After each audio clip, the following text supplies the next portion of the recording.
Hello అండి, పొద్దున్న part 1 upload చేశాను కదా. ఇది పార్ట్ 2 అనమాట. ఊరు నుంచి వచ్చాను కదా, ఆ బట్టలన్నీ పెట్టెలోపు నుంచి తీసాను. యాక్చువల్గా ముందు రోజు తీసి ఇలా పరిచేసాను, ఎందుకంటే ఇందులో ముఖానికి రాసుకునేవి అవి ఉన్నాయన్నమాట. అందుకని తీసి ఇలా పరిచాను. ఇంకా బెడ్షీట్స్ అవన్నీ ఏం వాడలేదన్నమాట.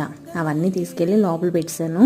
పట్టు చీర మొన్న ఫంక్షన్లో కట్టుకున్నాను కదా, అది డ్రై వాష్కి ఇవ్వాలి. ఏదో అంటించాను దానికి, అందుకని డ్రై వాష్కి ఇద్దామని కవర్లో పెట్టాను. ఈ బట్టలన్నీ ఉన్నాయి కదా, ఇవన్నీ ఉతకాలి. ఈసారి ఏం బట్టలు ఉతుక్కోలేదు ఊర్లో. ఈ పెట్టె ఒకటి ఫస్ట్ మూసేసి బయట పెట్టేస్తే మిగతావన్నీ పనులు చేసుకోవచ్చు అని చెప్పేసి పెట్టి బయట పెట్టేస్తున్నా. యాక్చువల్గా నేను పెట్టి బయట కూడా కడిగేస్తాను అనమాట. నిజం చెప్పాలంటే ఇప్పటి వరకు కడగలేదు. ఇది ఆగస్ట్ 15 రోజున సెలవు ఉంటుంది కదా, ఆ రోజు కడుగుదామని డిసైడ్ అయ్యా. ఇంక ఈ బట్టలన్నీ తీసుకెళ్ళి టబ్లో వేసేస్తాను.